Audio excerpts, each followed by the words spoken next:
अस्सलाम वालेकुम स्टूडेंट्स, शेब Javed here, your chemistry teacher. हम 9th क्लास न्यू केमिस्ट्री को पढ़ रहे हैं। हम चैप्टर नंबर 1 को कंप्लीट कर चुके हैं। हम एक्सरसाइज में एमसीक्यूज को लास्ट लेक्चर में देखा था। अभी हम एक्सरसाइज में मौजूद शॉर्ट आंसर क्वेश्चंस को पढ़ेंगे। तो जिन स्टूडेंट्स ने अभी तक मेरे चैनल को सब्सक्राइब नहीं किया वो भी सब्सक्राइब कर लें ताकि आपको सारी वीडियोस मिल सकें। तो आइए स्टूडेंट्स अपने लेक्चर का आगाज करते हैं और मैं आपको ये क्वेश्चंस जो चूंकि आपने इस चीज को अपने जहन में बिठाना है कि ज्यादातर जो आपने फोकस करना है वो अपनी इस टेक्स्ट बुक को करना है। तो टेक्स्ट बुक में मौजूद जो आंसर्स हैं वो वहीं से करेंगे। जो एक्स्ट्रा आपको टेक्स्ट बुक में मौजूद नहीं है वो मैं आपको लिखवा देता हूं शॉर्ट आंसर क्वेश्चंस के मुतालिक। तो आइए हम क्वेश्चन नंबर 1 जो है इसे पढ़ते हैं कि क्वेश्चन नंबर 1 क्या है। Why is there a need to divide chemistry into many branches? यानी कि केमिस्ट्री को बहुत सी ब्रांचेस में डिवाइड करने की जरूरत क्यों पेश आई। गिव 3 रीजंस, कोई सी 3 रीजंस जो हैं ये बता दें। तो देखें मैं आपको इस सवाल का जवाब बताऊंगा जब आपने केमिस्ट्री की डेफिनेशन पढ़ी थी फर्स्ट पेज पे, पेज नंबर 2 उधर देखें ब्रांचेस ऑफ केमिस्ट्री में इसका आपको जवाब मिलेगा कि हम केमिस्ट्री को मुख्तलिफ ब्रांचेस में क्यों डिवाइड करते हैं। देखें हमने फिजिकल केमिस्ट्री पढ़ी, इनऑर्गेनिक केमिस्ट्री पढ़ी, ऑर्गेनिक केमिस्ट्री पढ़ी, बायो केमिस्ट्री पढ़ी, एनालिटिकल केमिस्ट्री पढ़ी, न्यूक्लियर एंड सो ऑन, कई ब्रांचेस पढ़ी केमिस्ट्री की। अब सवाल यह है कि केमिस्ट्री को इन ब्रांचेस में डिवाइड करने का मकसद क्या है। ठीक है, तो देखें इसका जवाब आपकी बुक पे लिखा हुआ है ब्रांचेस ऑफ केमिस्ट्री में। To understand the widely spread complex subject of chemistry. ठीक है, यानी कि ये जो कॉम्प्लेक्स सब्जेक्ट है केमिस्ट्री का, एक पेचीदा सब्जेक्ट है, इसे समझने के लिए बेहतर तरह से and to concentrate on its specific aspects, और इसके मखसूस मौजूआत पे कंसंट्रेट करने के लिए, तवज्जो देने के लिए chemistry is divided into many distinct branches. Chemistry को बहुत सी ब्रांचेस में हम तकसीम कर देते हैं। तो एक तो पहली रीजन ये हो गई ना कि to understand widely spread complex subject of chemistry. एक पॉइंट ये हो गया। आपसे 3 पॉइंट पूछे हैं, एक पॉइंट ये लिख दिया। दूसरा पॉइंट लिखेंगे to concentrate on its specific aspects, यानी कि मखसूस पहलुओं पे, मखसूस ब्रांचेस पे जो है वो कंसंट्रेट करने के लिए, गौर करने के लिए हम केमिस्ट्री को डिवाइड करते हैं बहुत सी ब्रांचेस में। 2 पॉइंट हो गए। थर्ड पॉइंट आप लिख सकते हैं these branches have distinct area of study for the scientist to focus on, यानी कि इन ब्रांचेस को जब हम पढ़ते हैं अलग अलग से तो हम क्या कर सकते हैं, इन पे फोकस कर सकते हैं। And to achieve breakthroughs, ठीक है, और इससे हम क्या हासिल कर सकते हैं, फायदा हासिल कर सकते हैं। एंड एडवांसमेंट, और जिद्दत, यानी कि नए आने वाली जो स्टडीज हैं उनको पढ़ सकते हैं, नए आने वाले कॉन्सेप्ट्स को हम सीख सकते हैं। तो इस सवाल का जवाब मैंने आपको बुक से बता दिया है। ये ब्रांचेस ऑफ केमिस्ट्री जिधर लिखा हुआ है ये 3-4 लाइनें, पहला जो क्वेश्चन है उसी का आंसर है। ओके स्टूडेंट्स, अब हम सवाल नंबर 2 जो है इसके दूसरे पार्ट को पढ़ते हैं। रिएक्शंस में take place due to electrons present outside the nucleus. पहले आपने स्टेटमेंट को जरा फोकस करना, समझना है कि रिएक्शन होते हैं इलेक्ट्रॉन्स की वजह से आउटसाइड द न्यूक्लियस। जो इलेक्ट्रॉन जो है न्यूक्लियस के आउटसाइड मौजूद है। मैं थोड़ा सा आपको समझा देता हूं एटम का स्ट्रक्चर। एटम का स्ट्रक्चर कुछ यूं होता है, दरमियान में न्यूक्लियस होता है, न्यूक्लियस के गिर्द ये पहला शेल होता है, ये आपके पास दूसरा शेल होता है। सही है। अब आपसे जो सवाल कहा जा रहा है वो देखें, रिएक्शन में take place due to electron present outside the nucleus. ये न्यूक्लियस है, न्यूक्लियस के आउटसाइड जो इलेक्ट्रॉन मौजूद हैं, पहले शेल को के शेल बोलते हैं, इसमें 2 इलेक्ट्रॉन होते हैं, 2 इलेक्ट्रॉन है। इधर इन केस समझ लेंगे हमारे पास 3 इलेक्ट्रॉन है। तो रिएक्शन इन इलेक्ट्रॉन की वजह से होते हैं आउटसाइड द न्यूक्लियस, और दे में take place inside the nucleus. और कुछ रिएक्शन ऐसे भी होते हैं जो न्यूक्लियस के बीच में होते हैं। ठीक है, यानी कि कुछ रिएक्शन इन इलेक्ट्रॉन्स की वजह से होते हैं जो इलेक्ट्रॉन न्यूक्लियस के बाहर है, और कुछ रिएक्शन न्यूक्लियस में होते हैं। अच्छा, which branches of chemistry cover these 2 type of reactions. कौन सी ब्रांचेस इन 2 तरह के रिएक्शंस को कवर करती हैं। तो स्टूडेंट्स देखें, आपने कंफ्यूज नहीं होना। मैं आपको फिजिकल केमिस्ट्री के बारे में बताऊं तो जो रिएक्शन आउटसाइड द न्यूक्लियस होते हैं ना, ये इलेक्ट्रॉन्स की वजह से जो रिएक्शन इलेक्ट्रॉन जो है जो आउटसाइड द न्यूक्लियस मौजूद है, इनकी वजह से होने वाले रिएक्शंस को जिस ब्रांच ऑफ केमिस्ट्री में पढ़ते हैं उस ब्रांच का नाम है फिजिकल केमिस्ट्री। एक तो आप यहां पे नाम लिख देंगे जी फिजिकल केमिस्ट्री।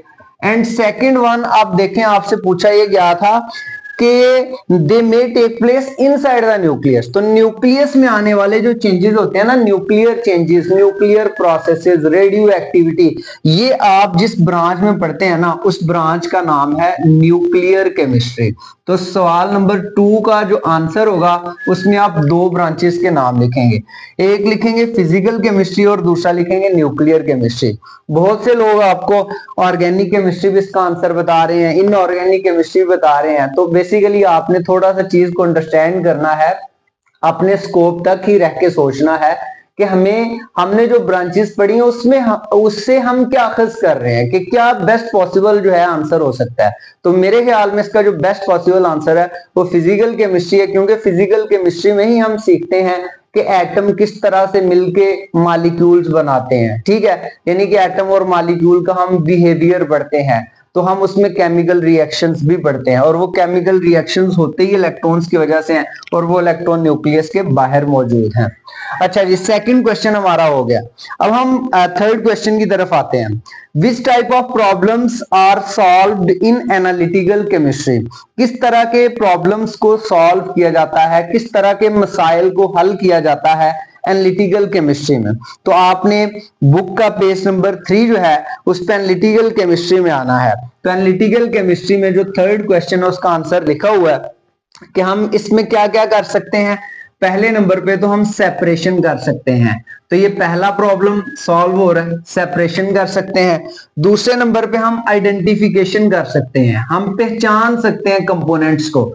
तो सेकंड जो आपके पास यूज है या सेकंड जो प्रॉब्लम सॉल्व हो रहा है वो identification.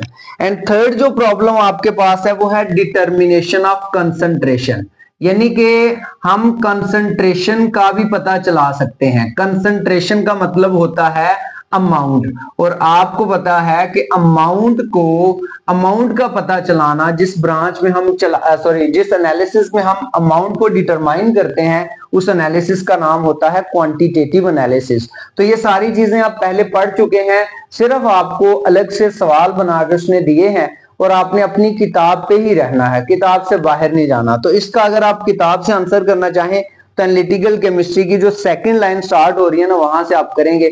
It involve separation, identification and determination of the concentration of component present in material things. ये आपके पास क्वेश्चन नंबर 3 का आंसर है। क्वेश्चन नंबर 4 की तरफ आते हैं। Both graphite and graphene have hexagonal layered structure, यानी कि जो दोनों ग्रेफाइट है और ग्रेफीन है इनके हेक्सागोनल लेयर्ड स्ट्रक्चर हैं। What is the difference? तो इनमें फर्क क्या है, एक ग्रेफाइट में और दूसरा ग्रेफीन में, फिर फर्क क्या है? आपसे एक बुनियादी सा सवाल पूछा जा रहा है। तो देखें, मैं पहले आपको ग्रेफाइट के बारे में बता दूं, फिर आपको ग्रेफीन के बारे में बता देता हूं। पेज नंबर 8 पे आप लोग एक लाइन देखें, लिखी हुई है graphite has a layered structure of hexagonal rings of carbon. आपने ये थर्ड लाइन, सेकंड पैराग्राफ की थर्ड लाइन जो है ना इसको लिखना है। ग्रेफाइट में लेयर्ड स्ट्रक्चर्स आते हैं और वो लेयर्ड स्ट्रक्चर किसके आते हैं? हेक्सागोनल रिंग्स के। और hexagonal, hexa means 6, gonal means corner, rings of carbon, यानी कि इसमें लेयर्ड स्ट्रक्चर आते हैं। लेयर्ड स्ट्रक्चर मतलब एक लेयर है उसके ऊपर, फर्ज करें मैं बोर्ड मार्कर के लिहाज से आपको बता दूं, for example we have 3 board marker. This is the first layer, hexagonal layer, this is the second hexagonal layer, this is the third hexagonal layer.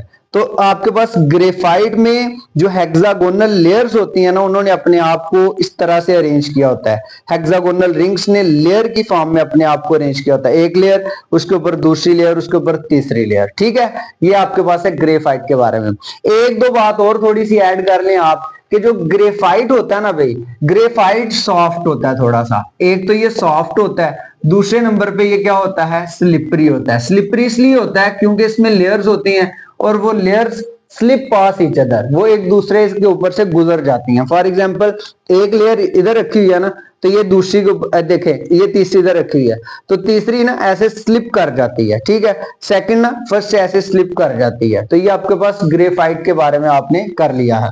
अब हमें ग्रेफाइट के साथ उसने ग्रेफीन के बारे में पूछा है, तो आप इस पर्पज के लिए पेज नंबर 6 पे आए।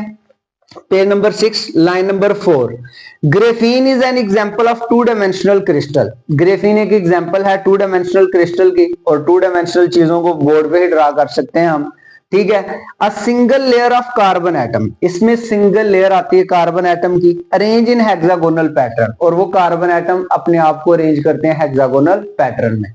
देखें ग्रेफाइट और ग्रेफीन में बुनियादी फर्क क्या हुआ कि ग्रेफाइट में मुख्तलिफ लेयर आती हैं, ठीक है, उन्होंने अपने आप को एक दूसरे के ऊपर रखा होता है, अरेंज किया होता है, लेकिन ग्रेफीन में एक सिंगल लेयर आती है कार्बन एटम की, ठीक हो गया। ये आपके पास इसका जो है वो मेजर डिफरेंस है।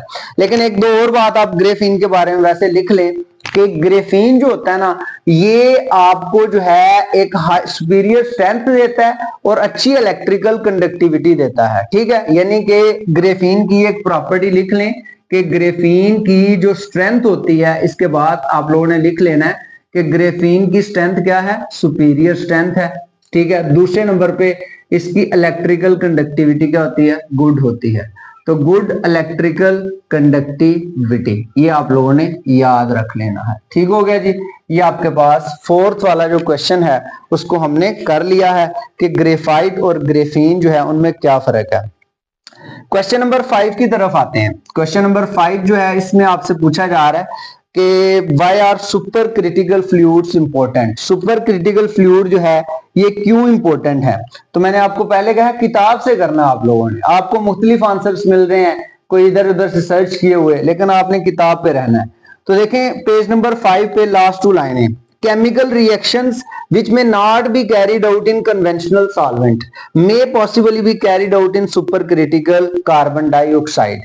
तो देखें ऐसे केमिकल रिएक्शंस जो कन्वेंशनल सॉल्वेंट के साथ नहीं होते, आम जो यूज होने वाले सॉल्वेंट है, लाइक आपके पास जो है हेक्सेन है, एसीटोन है, क्लोरोफॉर्म है, ठीक है, इस तरह के सॉल्वेंट्स के साथ जो रिएक्शन नहीं होते उनको हम करवा सकते हैं by using critical carbon dioxide.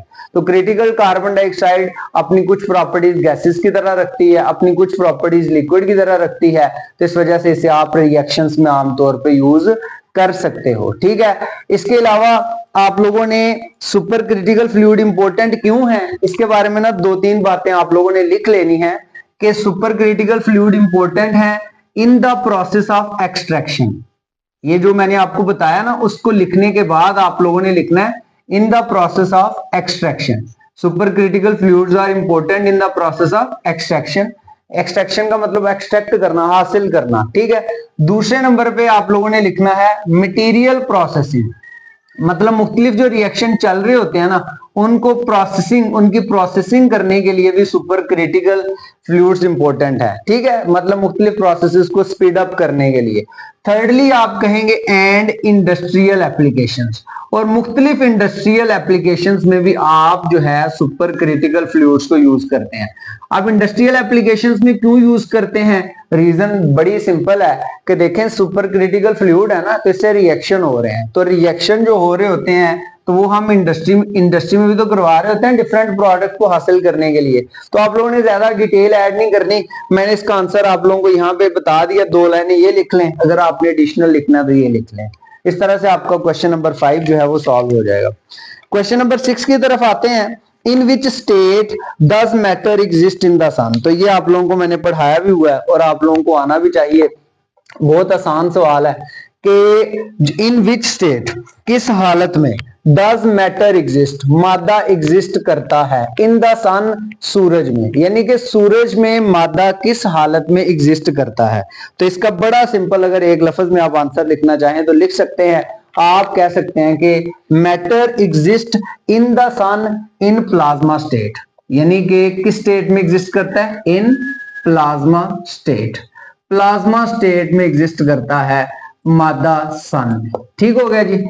Plasma जो है ये आप लोगों को पता है, मैं बता चुका हूं पहले भी, नेचुरल प्लाज्मा है, आर्टिफिशियल प्लाज्मा है। नेचुरल प्लाज्मा और आर्टिफिशियल प्लाज्मा में कोई डिफरेंसेस भी हैं। तो नेचुरल प्लाज्मा एग्जिस्ट करता है वेरी हाई टेम्परेचर, ठीक है, उससे आयोनाइजेशन वगैरह हो जाती है। बहरहाल आपको बहुत डिटेल में नहीं जाना, मैंने बता दिया इसका जो आंसर आपसे पूछा गया था हमने वो आंसर कर दिया। नेक्स्ट है जी, what is the importance of graphene, यानी कि जो ग्रेफीन है इसकी क्या अहमियत है, ग्रेफीन की अहमियत क्या है, इंपॉर्टेंस क्या है। तो इस सवाल का जवाब आप लोगों को मिलेगा पेज नंबर 6 पे, जो पहला पैराग्राफ है उसकी आखिरी लाइन। इंपॉर्टेंस क्या है, तो देखें ग्रेफीन टफ है, पहले नंबर पे ये टफ है, ठीक है। एक तो इसकी जो प्रॉपर्टी हुई वो ये हुई कि ग्रेफीन इज टफ, सख्त है। दूसरे नंबर पे ये क्या है, फ्लेक्सिबल है, लचकदार है, ठीक है, इतनी जल्दी टूटता नहीं है। तीसरे नंबर पे आप लोगों ने याद रखना लाइट मटेरियल है, इसका वेट जो है ये ज्यादा नहीं होता, ठीक है, लाइट मटेरियल है, ये आपकी किताब पे लिखा हुआ है, लाइट मटेरियल है। और इसमें रेजिस्टेंस क्या होती है, हाई, मतलब अगर आप इसे तोड़ना चाहो तो इतनी जल्दी टूटता नहीं है, इसमें काफी ज्यादा रेजिस्टेंस है, हाई रेजिस्टेंस है, ठीक है। इसके अलावा आप लोगों ने याद रखना है कि ये excellent electrical and thermal conductivity रखता है। इलेक्ट्रिकल कंडक्टिविटी रखने का मतलब है कि इसमें से करंट जो है वो पास कर जाता है। थर्मल कंडक्टिविटी रखने का मतलब है कि इसमें से हीट आसानी से पास कर जाती है, ठीक है। तो आप आगे लिख सकते हैं एक्सीलेंट इलेक्ट्रिकल, एक तो ये अच्छा इलेक्ट्रिकल, और दूसरे नंबर पे थर्मल, थर्मल लफ्ज हीट से निकला है। कंडक्टिविटी, ये एक्सीलेंट इलेक्ट्रिकल और थर्मल कंडक्टिविटी रखता है, ठीक है। मेकिंग इट वैल्यूएबल, जब ये एक्सीलेंट इलेक्ट्रिकल और थर्मल कंडक्टिविटी रखता है ना, तो इससे फायदा क्या हो जाता है, ये वैल्यूएबल बन जाता है, ठीक है, इसकी कदर हो जाती है। कहाँ, इन इलेक्ट्रॉनिक्स, इलेक्ट्रॉनिक्स के मटेरियल्स में, इलेक्ट्रॉनिक्स में, और दूसरे नंबर पे एनर्जी स्टोरेज डिवाइसेस में भी इसे यूज कर सकते हैं, एनर्जी स्टोरेज। तो देखें ये आपके पास इस सवाल का जो best option, best possible answer हो सकता था वो हमने कर दिया है। यहां तक आप लोगों की किताब में लिखा हुआ था, आगे एक दो प्रॉपर्टी मैंने खुद आपको लिखवा दी है ताकि आप बेस्ट आंसर बन सके। नेक्स्ट ये हमारे पास लास्ट क्वेश्चन है, which form of matter do most of the material things in this world belong to. Which form of matter, कौन सी फॉर्म है मैटर की, do most of the material thing in this world belong to. तो देखें हमारे इर्द गिर्द इस दुनिया में जो ज्यादातर चीजें हैं वो मादा की किस फॉर्म में एग्जिस्ट करती हैं, तो वो मादा की सॉलिड स्टेट में एग्जिस्ट करती हैं। इस सवाल का जवाब आपको पेज नंबर 6 लाइन नंबर 5 में मिल जाएगा। Most of the element found in this world exist in the solid form. ये 5वीं लाइन जो है ना, इसे आप लोगों ने अंडरलाइन कर लेना है इस सवाल के लिए, या आप अगर इसी सवाल को मोल्ड करके लिखना चाहें तो आप लिख सकते हैं मोस्ट, यहां से most of the material thing in this world belongs to solid form, and पे सिर्फ 2 वर्ड ऐड कर लें सॉलिड फॉर्म, तो आपका आंसर मुकम्मल हो जाएगा। तो स्टूडेंट्स ये थे हमारे पास एक्सरसाइज के शॉर्ट आंसर क्वेश्चंस, इनको आपने अच्छी तरह से प्रिपेयर कर लेना है। नेक्स्ट लेक्चर में हम देखते हैं कंस्ट्रक्टेड रिस्पॉन्स क्वेश्चंस। अपना ख्याल रखिएगा, अल्लाह हाफिज।